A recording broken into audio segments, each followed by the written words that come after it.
Welcome to the Stewardship Network's monthly webcast. My name is Rob Luzinski, and I will be your host for today. Thank you so much for joining us. First, I will start with a little introduction to the Stewardship Network. So, a little bit about us. TSN is a 501c3 nonprofit organization with an award-winning 20-year history. We are now serving 20-plus place-based TSN member communities across the Great Lakes with emerging presences across the country. And our free TSN webcast happens on the second Wednesday of each month in the Eastern Time Zone's noon hour. So we encourage you to put that in your calendar and join us as often as you are able. Our mission is to connect, equip, and mobilize people and organizations to care for land and water in their communities.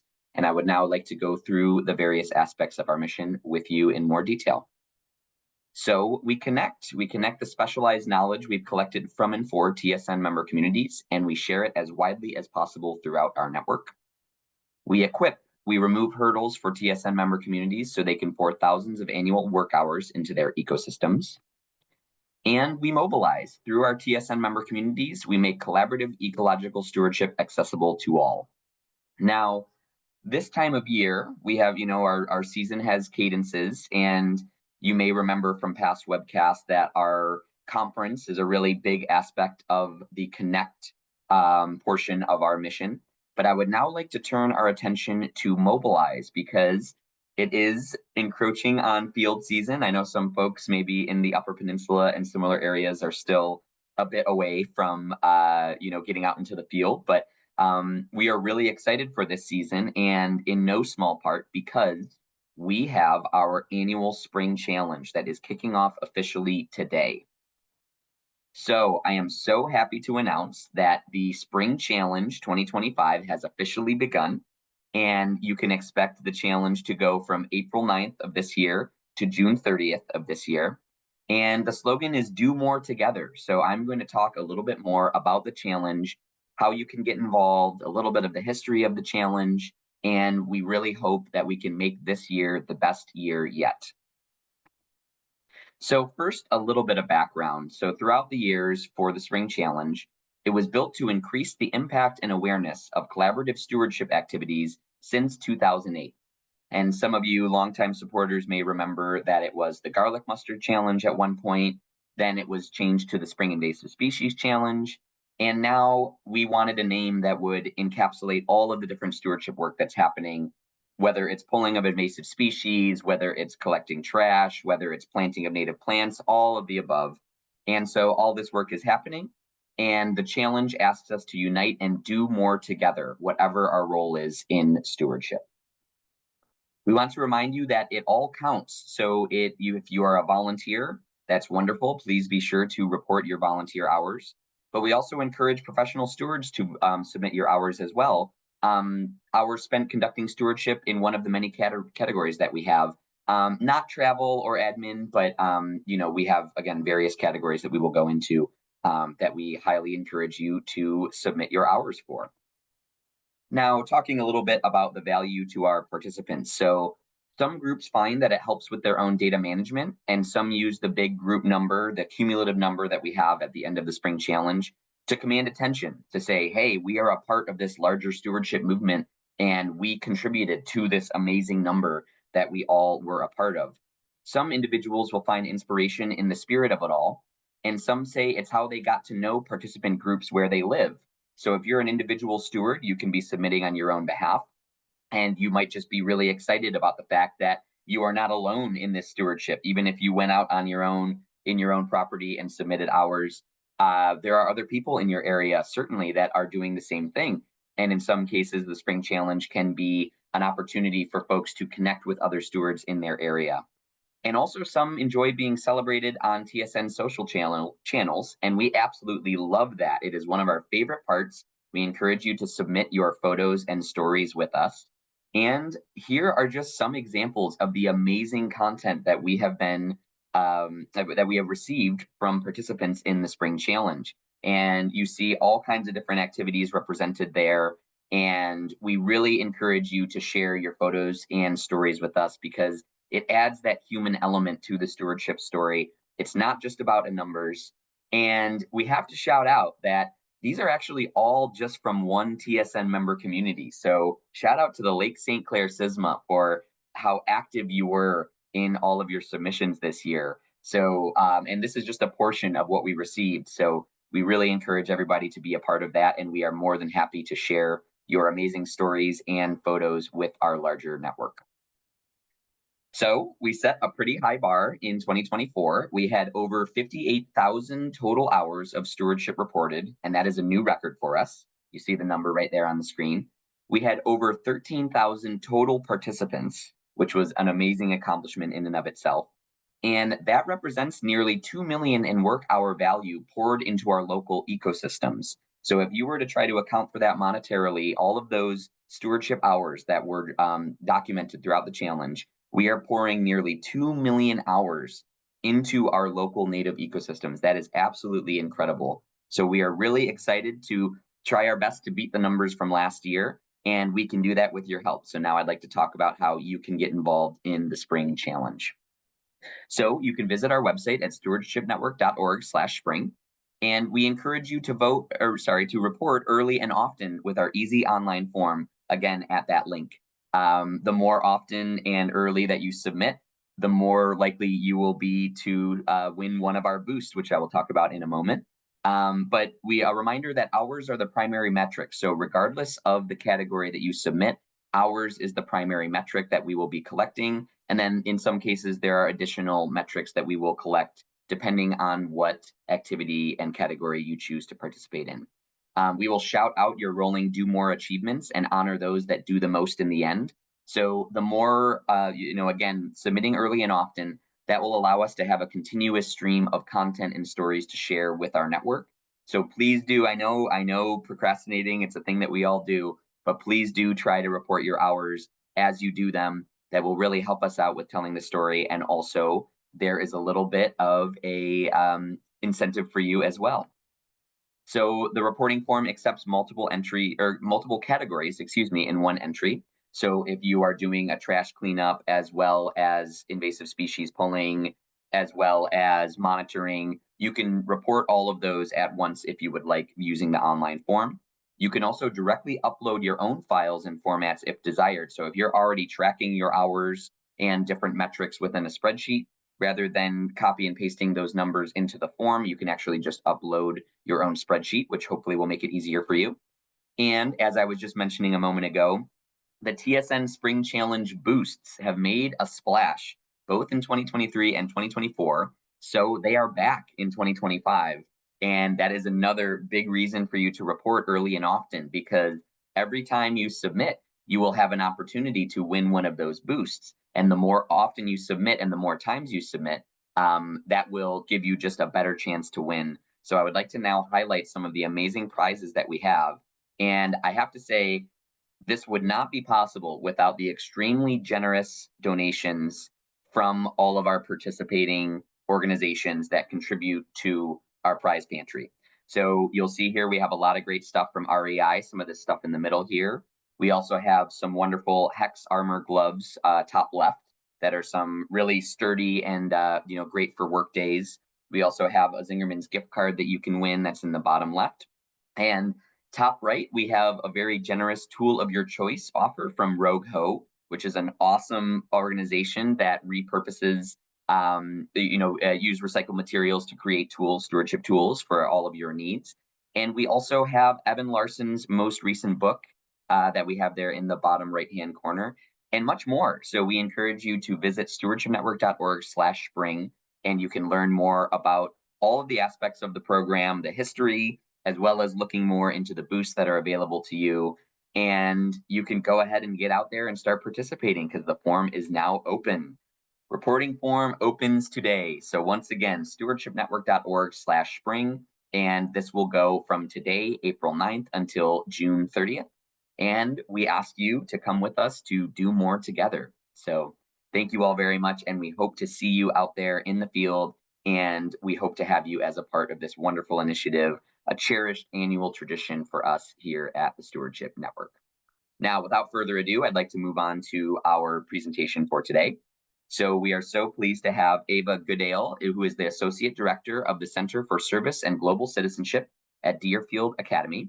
And today the presentation will be 21st Century Stewardship, Infusing Environmental Stewardship with Global Citizenship Education. So with that, Ava, I would like to turn it over to you.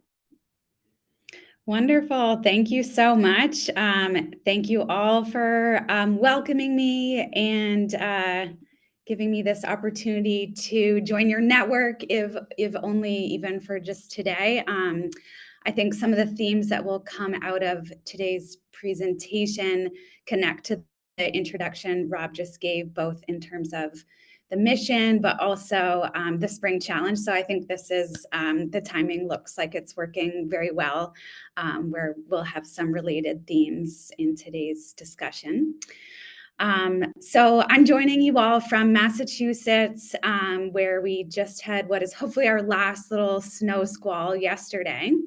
But I'm here in Deerfield Academy, and I'll be sharing some of the work that I've been doing as an educator here. And all of this also connects to the doctoral program that I'm completing now at Antioch in their education and professional practice program. So you'll hear sort of snippets from all of those roles. Where, just as a quick preview of some of what we'll talk about in the next half hour or so before the Q&A, I'm going to share ideas that I'm developing now. The first is called 21st Century Stewardship, and a related idea is called Stewardscape. So I'll walk you all through both of those, and then really look at how that can be applied, how those ideas can be applied with students in academic settings. So most of this presentation really is geared towards students as the audience really for these ideas, and educators working with students formally or informally. But I hope there'll be some good crossover and maybe ways that you all see how these ideas might apply if you're working outside of an educational setting in any way. So to begin, I actually wanted to share a little bit of my background as an educator. I have been teaching now for almost 15 years and have always been fortunate enough to teach at schools who are really committed to stewardship as a core value, which is very unique and has been a really valuable growth experience for me as an educator. But these pictures are from my previous school, where there was a deep and longstanding history and commitment to stewardship, and that showed up through animal husbandry, forestry, and farming. That history really allowed me to develop environmental stewardship education experiences for students. And these photos capture sort of the variety of what that might look like working with students under that environmental stewardship education. And all of these, especially you can see from these pictures, are really place-based and distinctly local experiences for students. So this was really, I would say this slide kind of captures like the early phase of my career as an educator. As I continued to grow in my teaching and learning, I started a partnership with the Morpho Institute and One Planet. Both are nonprofits working in education and conservation in the Peruvian Amazon. They partner with an indigenous group called the Maihuna, who live in northern Peru in the Amazon.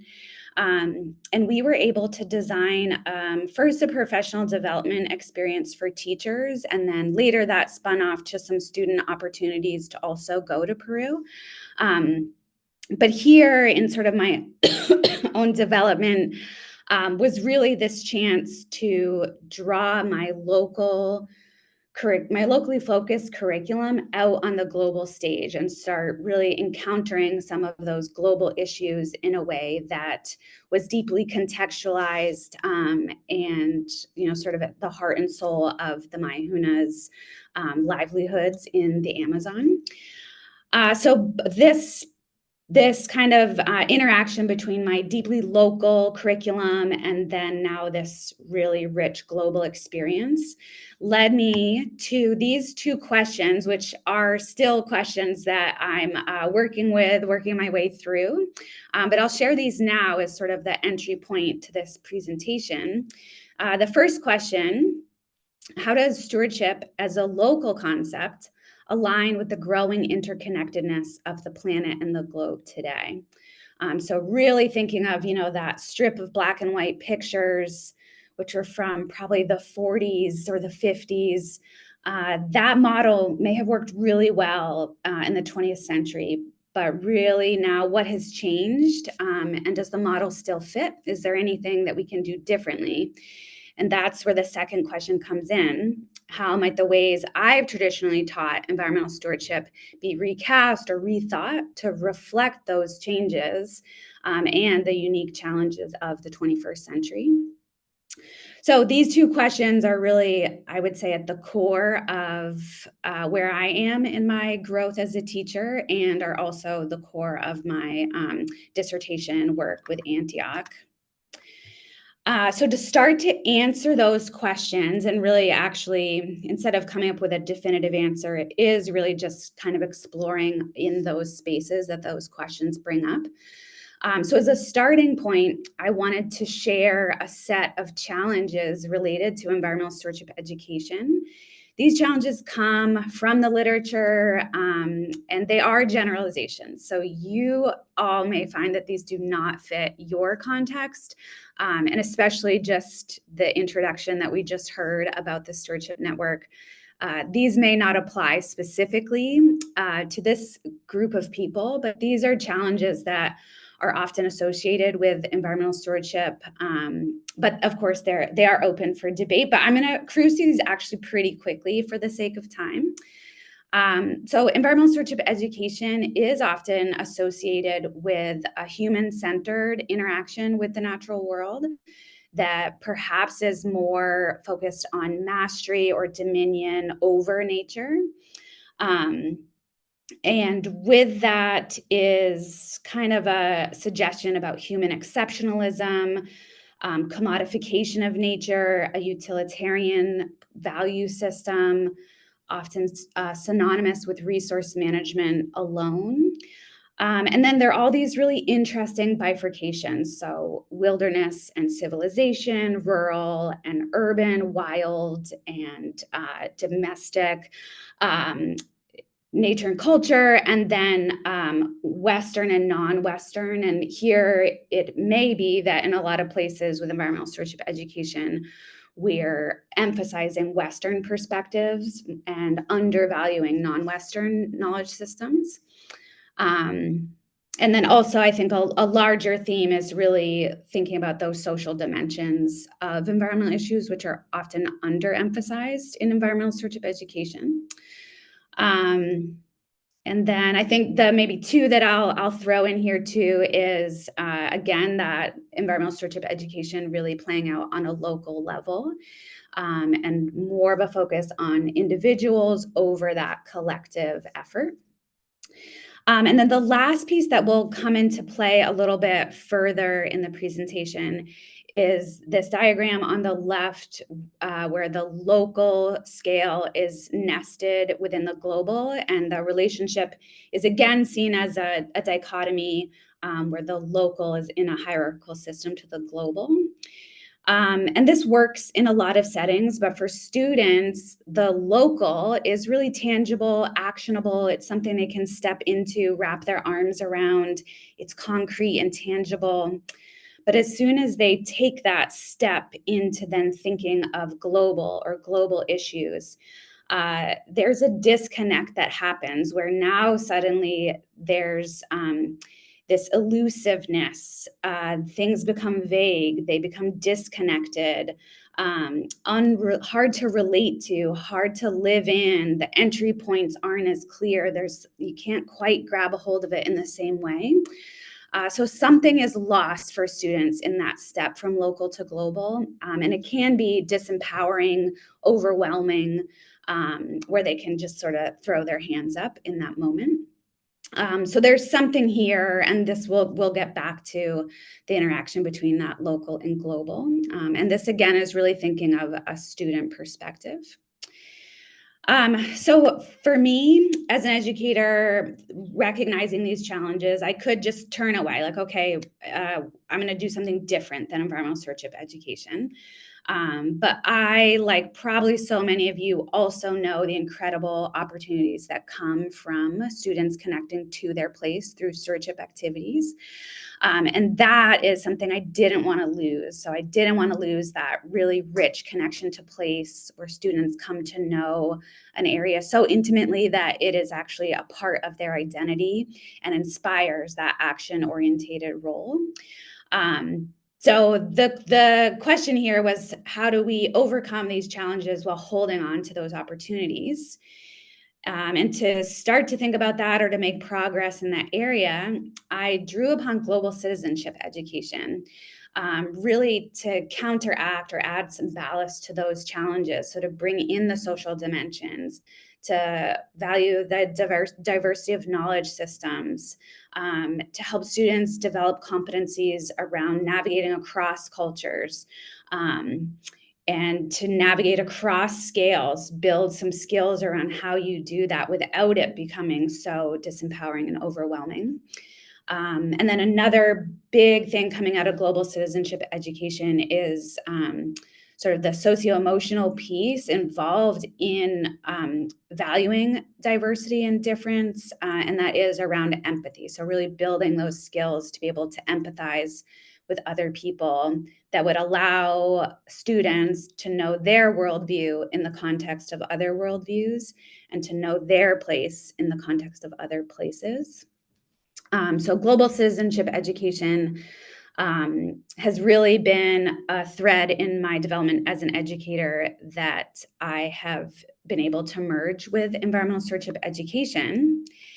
And thinking more broadly beyond my own growth as an educator, what I have put forward is this idea of 21st century stewardship, which really is infusing environmental stewardship education with global citizenship, with the intention of, let's hold on to all the opportunities that come from stewardship education, and let's see how we can move forward around these challenges, drawing upon global citizenship education. So here we can see global citizenship, 21st century stewardship, as a transdisciplinary idea that allows us to move across culture, across place, support students thinking of their identity as layered across scales, not only constrained to the local level. And mostly that 21st century really allows students to do this important step of proximizing and bridging faraway places, so that those places and the people there actually feel closer, as if they are neighbors and they are shoulder to shoulder with us. So those are some of the ideas that I'm hoping to put forward into spaces where environmental education, environmental stewardship education is being taught, is to really think of it in terms of 21st century stewardship. And towards the end of the presentation, I'll share some really specific ways that I've done that. So to take these big ideas, and then the harder, or another hard question is, how are we actually going to do that with students? So I'll share an example of how I've done that. But before I get there, I wanted to now bring in another thread, which is the other kind of keyword that I mentioned at the beginning, called stewardscapes. And this will connect to the spring challenge in an interesting way. But let me first start at the beginning with a story of how my thinking developed around this idea of stewardscapes. So in 2023, I went back to Peru, this time not as an educator or supporting teachers in a professional development setting, but actually joining a research group that was partnering with the Mayahuna to set camera traps through a portion of their conservation area. And this is in northern Peru, about 2 hours outside of Iquitos, close to the Colombia border. And our location was in the southern portion of this conservation area, which is labeled in green, and then the community areas are in that light tan color. But we were in the southernmost portion in the community called Sukasari, and setting those camera traps in the Sukasari River. And in my experience setting those camera traps, which was an incredible adventure on its own, a lot of my thinking came back to trying to understand the place that we were in and what that place means to the Maihuna. So it was really easy for me to think about this place as a watershed. Being an environmental educator, that's sort of the easy place to start. This is a watershed. Of the Sukasari River connects to the Napo River watershed, the Amazon, and so on. Also easy to understand the Maihuna story around their conservation success in gaining this access to their ancestral lands. So I could think of it as a conservation area. I could think of it as a resource area, a food shed. And as I kind of traveled up to the headwaters eventually of the Sukasari River, setting these camera traps along the way, it started to become clear to me that I couldn't think of a word that captured all of those ideas of a watershed, a conservation area, a resource space, a food shed, the sociocultural dimensions, the historic dimensions for the Maihuna, their spirituality. There wasn't, even in country, there wasn't an easy way to capture all of that in one word. When I returned home, I then scoured the literature. Is there another word that really captures all of those dimensions that would support students in thinking about their place and how they interact with their place? So I quickly found, not exactly, there are sort of associated words, but nothing exactly what I was looking for. So before I developed the idea of stewardscape specifically, I actually zoomed further into the literature to look at our models of emplacement. How are people making places? What does that look like? Does it look like this diagram where we're really seeing the local as something nested but separate than the global, and in sort of this hierarchical dynamic? So does it match this, or is there something else? So really this open inquiry, looking at various models across time, places, in different cultures. And just quickly, here's some of the examples that I found. And there are a lot of stories behind all of these, but mostly what jumps out to me is that these are not nested hierarchical relationships between how we identify with places near and far. And there's something a little bit more complicated and nuanced, something more dynamic. But what we see is more of a web, a network, a meshwork. And it's not such a simple model of concentric circles that change as we become more distant from the places that we spend the most time. And the image down in the bottom left is of the Sukasari River where the Maihuna are. And this specifically is about hunting pressure on primates. And in the very southern portion of this diagram, the black square there is the Maihunas, where their community is. And you can see upriver, it's very patchy. And even this study goes in to look at how these patterns vary over time. But it's not such a neat and tidy set of concentric circles. And there were a number of studies that found that both resource use and interaction with place is not as neat and tidy as that local to global dichotomy. So with that, I then sort of formally developed this idea of stewardscapes. And I have the definition here as the geographic region where individuals and collectives envision and engage in stewardship systems of knowledge, action, and care. So this is really places where we can stand together and do stewardship. And that those places are part of a vast network that spans the planet. And again, this is intended for students to think of trying to avoid that problem of these global issues suddenly becoming so intangible and elusive, but instead they're thinking more of the stewardscape where maybe they spend most of their time and most of their interactions occur, but that they're seeing that stewardscape now in relation to other stewardscapes that may be far away, they may be close, but they're part of this network as like a repeating unit around the planet. And those stewardscapes are filled with people like you all in this network of the stewardship network who are taking action and caring for places. So students can step into this system that exists across the planet and is inhabited by this network of people. And again, in doing that, we can bring those places closer so that it feels more accessible to students. There are more entry points. They have a sense of allegiance and alliance and solidarity with people in other stewardscapes when they stand shoulder to shoulder, even if they never meet.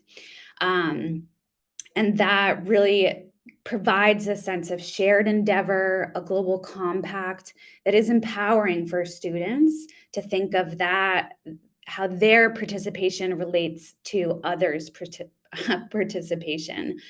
So really thinking about that collective action, how it spans the planet and is magnified across the globe.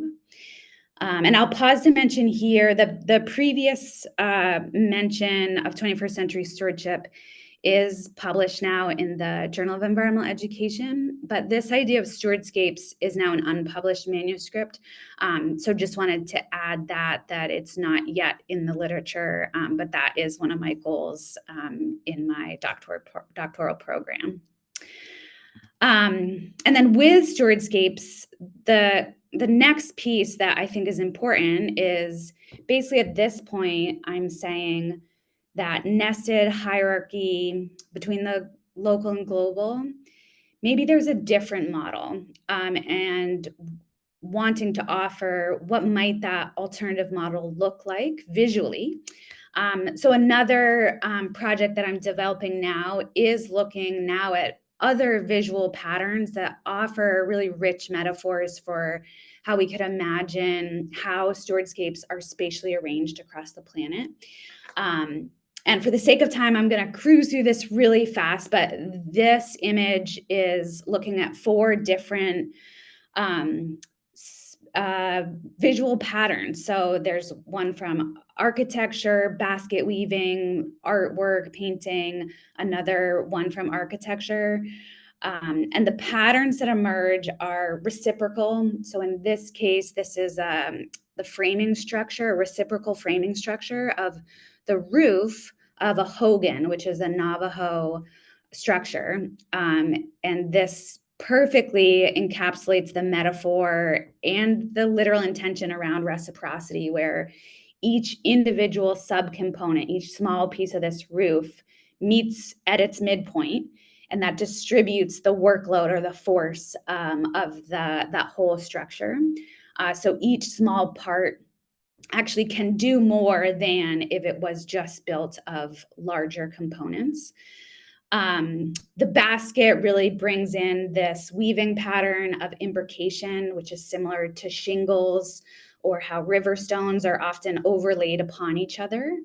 But here we can start to use this metaphor to think of stewardscapes not as kind of meeting up border to border, but actually overlaid upon each other, overlapping, fuzzy boundaries, dynamic boundaries, but really interwoven.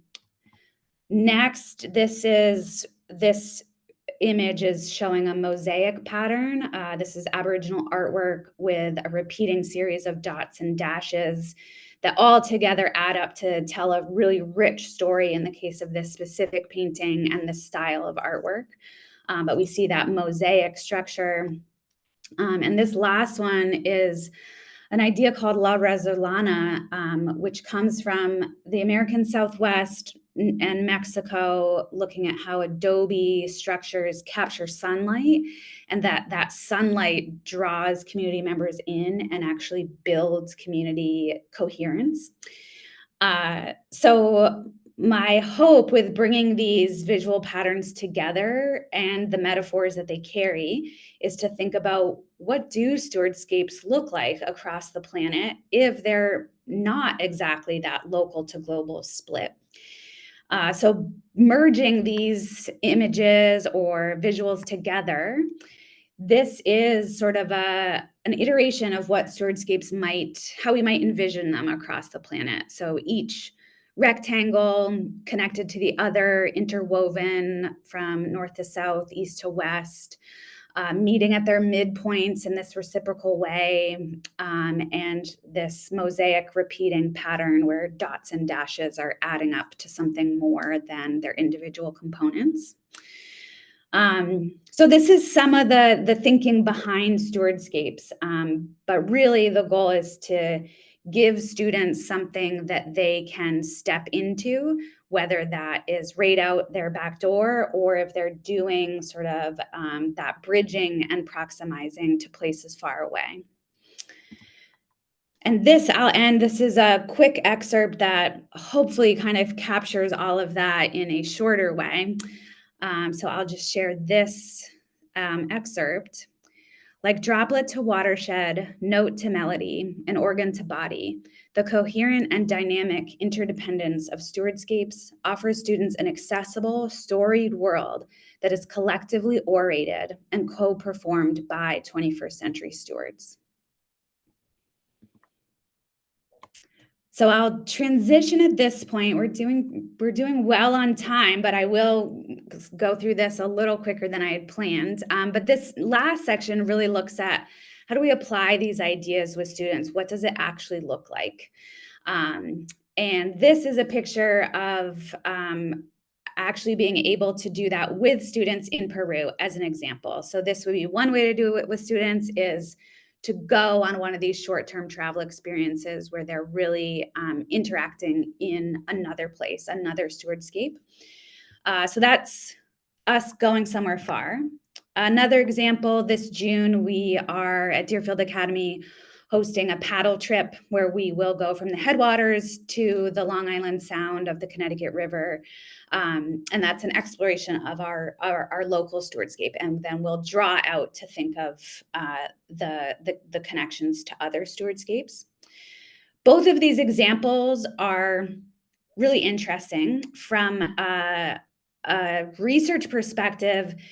These types of experiences are really well researched. These short-term travel experiences are pretty well known to be impactful, transformative. Students come back really being spurred to think in new ways.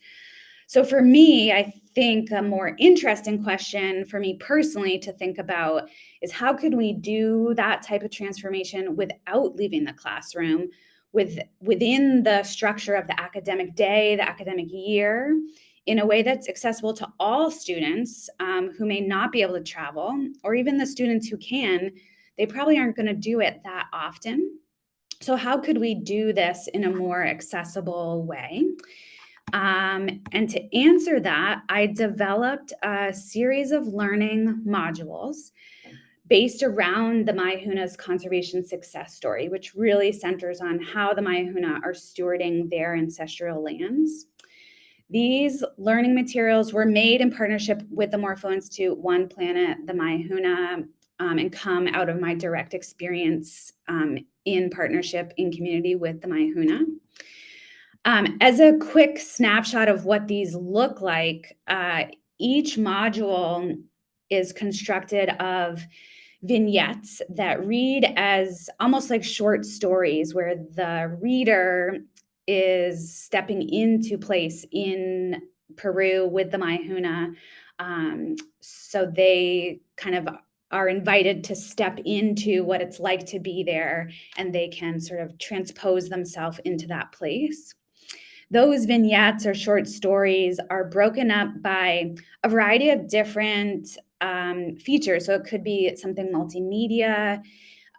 It could be questions that dig into more socio-emotional skills around empathy building, maybe questions related to building scientific literacy. These were taught in a couple different science classes. Their series of research-based questions. So here is an issue and how it's playing out in the lives of the Maihuna. So let's say pollination. What does that issue look like in our school community, in our neighborhood, in our region? So students are starting to do this toggling where they're drawing out to connect with the Maihuna, but then they're looking back on their own place, their own perspective, and doing that toggling back and forth. Each of the learning modules ends with a citizen science project, where students are now sort of doing those stewardship activities, taking action. But this time, the key change is, one, they're doing citizen science with a network of other citizen science. So they have that broader participation and collaboration. But they're also doing it front-loaded with everything they've learned through the Maihuna, through these learning modules. So it's really to take that quintessential stewardship activity, but make these adjustments to really play up the biocultural connections, how we navigate across scales, how we feel a sense of alliance with the Maihuna. So students do the citizen science, and each case study then ends with the prompt, I used to think, now I think. I then went through and coded their responses, so looked qualitatively at what students were saying. And here's a sample of their responses to the I used to think. So this is really capturing their starting point. And just to summarize mostly what they're saying here, and these are some example quotes from students, but mostly they're saying, I don't really think that the Maihuna will have much to teach me. It doesn't really seem that important. These issues are disconnected. They just seem like environmental issues. They're not really connected to anything else. A really big theme around, I don't really think I can do a lot here to contribute or help. Like maybe I can recycle, but that's probably it. And that sort of Peru and maybe the issues that are coming up in the modules, they're just far away, and they don't feel tangible. Then students engage in the case studies. They're much more than just reading and answering questions. They're really dynamic. They're deep individual reflection, along with a lot of group work and discussion in interactive ways. The Maihuna are doing community mapping as a part of their conservation success story. So the students organize community mapping with elders on our campus. They're getting out to know our place, but all at the same time connecting back to the Maihuna. How does this relate to a group of people far away, in a faraway place? And then here's a snapshot of the second part of the prompt, now I think. So really trying to measure what is the shift that occurred. And here, some of the themes that popped out are now seeing the Maihuna as model stewards, that they're motivated to respond to what they're modeling of how we care for places. They're compelled to do it in part because they are seeing, if the Maihuna are doing it, I'm going to do it, because I feel this sense of connection to them in the same way I might feel a connection to my neighbor. They are learning some action competency around, here are some skills, the process the Maihuna did to take action and see some really valuable outcomes. I can do that. It's going to look different in my context, but I learned that skill from the Maihuna, and now I have the confidence, the sense of self-efficacy that I can also do it. Students are talking about the issues are now multidimensional. They're not just environmental issues. They're seeing them much more in all their different facets and how they connect. And definitely this sense of empowerment. I can do this. I might only be 17, but I know what to do. I can do it, and I'm going to do it. So those were some of the themes coming out of their writing. I summarized those themes and the shifts that occurred in that collective student voice that emerged. Really thinking of shifts that now I see how these issues are important. I see how they're multidimensional, they're connected globally, they're connected to me. And I can contribute. I can contribute individually, and collectively, these problems are solvable.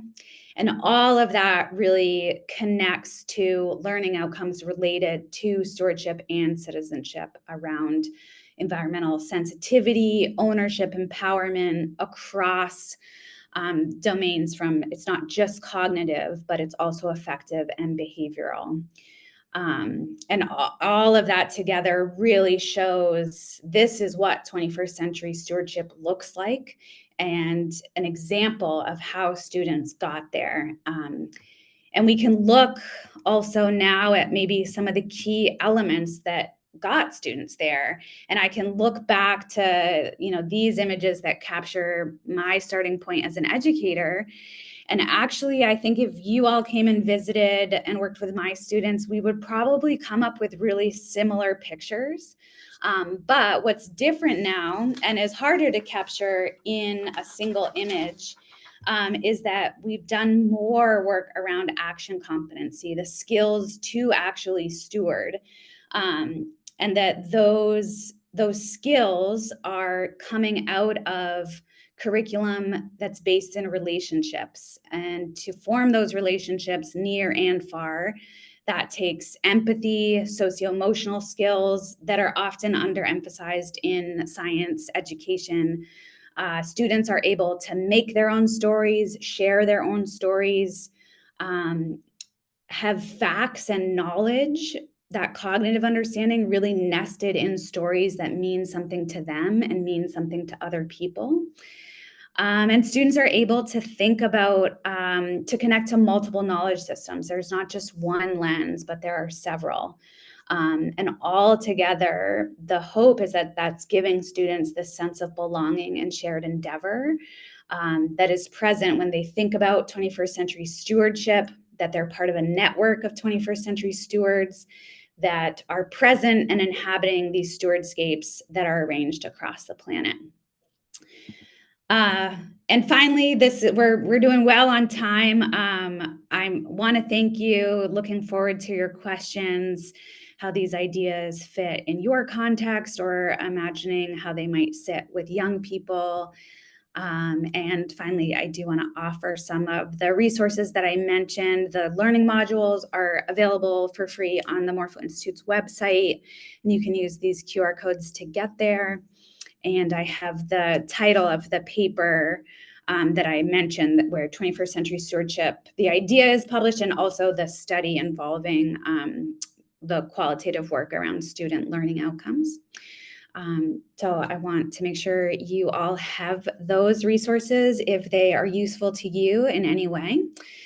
And this is a good place to turn it over to hear your thoughts, your questions, and open up the discussion.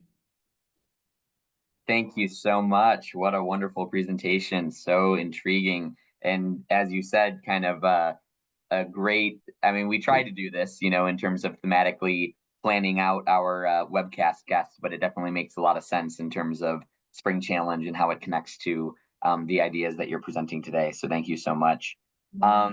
So I am curious, first of all, thinking about how, because I noticed in the quotes that there were students that were coming from different levels of background when it comes to environmental issues, right? So some of them may have been more aware of them already, some of them maybe not at all.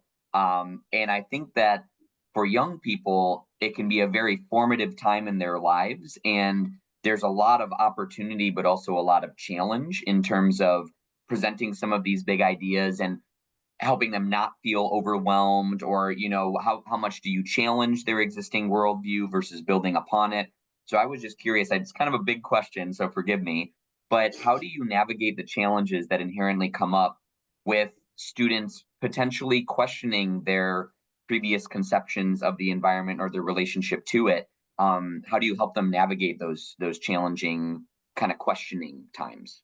Yeah, that's actually a great question, and does remind me that I forgot a whole second part of the study that went along with looking at their written responses, and that was actually measuring transformative learning through an existing survey that has been used in a lot of different settings, but it is actually to measure um, did students have a transformative experience where their worldview, their previous worldview, isn't actually really fitting anymore with something new that they're learning?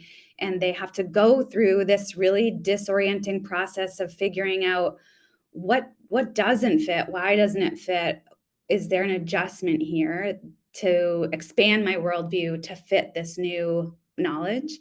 And that is transformative learning. In these modules, about 75% of students through that survey did have a transformative learning experience. So wherever their starting point is, whether they already have been exposed to a lot of information or not, uh, a shift is happening where they're now seeing things different. Their worldview has shifted a little bit. And I think what's important in that challenge, like that is a challenging, disorienting experience for students, is for educators, facilitators to craft that journey. So not to kind of blindside them like out of the gate, the world's on fire, doom and gloom, but actually to carefully scaffold that experience and to provide the support around it. And I think one reason why the Maihuna specifically are so impactful for students, and there could be many other groups of people that would provide the same role, but the Maihuna are showing, yeah, this stuff is really hard, but we responded, we figured this out, we charted a course, and we found some success amidst that. So it gives students that, like, here's a real challenge for the Mayahuna, direct, everyday lives impacted. And if they responded and overcome that, like, so can I. I don't have to be just paralyzed by that doom and gloom. And they see the Mayahuna as empowered, so it's easier for them to get to that same place. And there is that just sort of an accessible place where they can get to, and they come to see the Mayahuna as that model. Like, this is what it looks like to do this work and respond to those challenges. But yeah, students they're all starting in a different place, and they all ended up in a different place, but a lot of them, there was a big shift that occurred, and trying to measure that in a couple different ways was the goal of that study. That's great. Thank you. I also have a follow-up question from one of our attendees, which is there a way to measure or try to track or document how those worldview changes that you're identifying through this survey might translate to the home environment, right? So is there staying power to some of these transformative learning experiences that are happening? Thank you so much to our audience for that great question.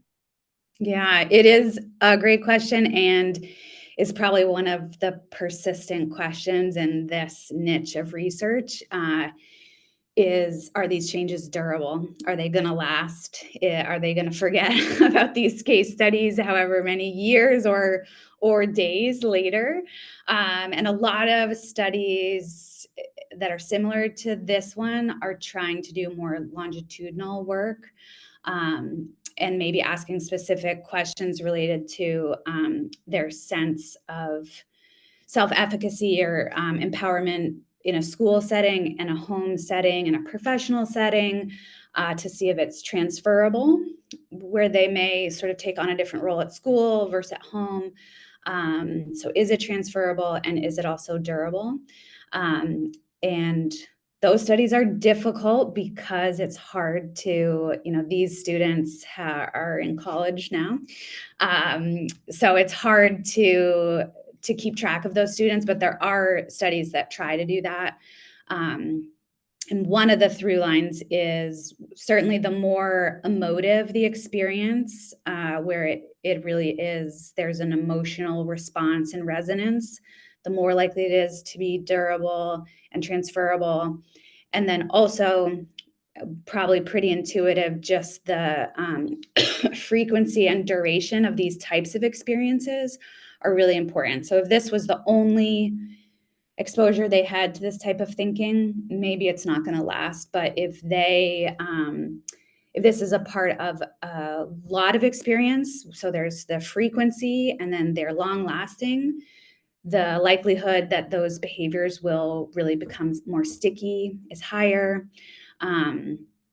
And we can start to track that and think about how students would keep that going. And in this case, we can also think of once students either actually take action or even just think about taking action, or say they're motivated to do it, they are more likely to do it again. And I think that comes up a lot also in thinking about what inspires people to take action and to keep taking action is really just that initial obstacle of doing it once. And once you pass that, you're more likely to do it again, and then more likely to do it again. So it is a really important question, one that's definitely right at the heart of this area, and would be something I would love to keep studying if I was able to really overcome some of those logistics. Absolutely. Of course, all the things we wish we could study more easily, right? And the most intriguing questions are the most complicated often. So just I say this briefly, but please, answer to the best of your ability given the time we have left. But the other thing I'm really curious about, going back kind of to the beginning of students and where they're coming from, is you're talking about themes of the environment, but also these socio-political themes and cultural themes, and students could be coming from various places from those aspects too. So I was curious about how you approach potentially changing, having these transformative experiences across multiple disciplines, right? So it could be, socio-culturally on one side, it could be environmentally on the other side. A lot of times I'm sure it's both, but how do you navigate having both of those, approaches? Yeah, I think again, that's where the Maihuna story is really powerful to students, that in our setting in schools, science is a separate discipline from the humanities, from art. It's all siloed and organized in isolated ways. And in the case studies themselves, a lot of the writing is around the Maihuna explaining something, telling a story about something.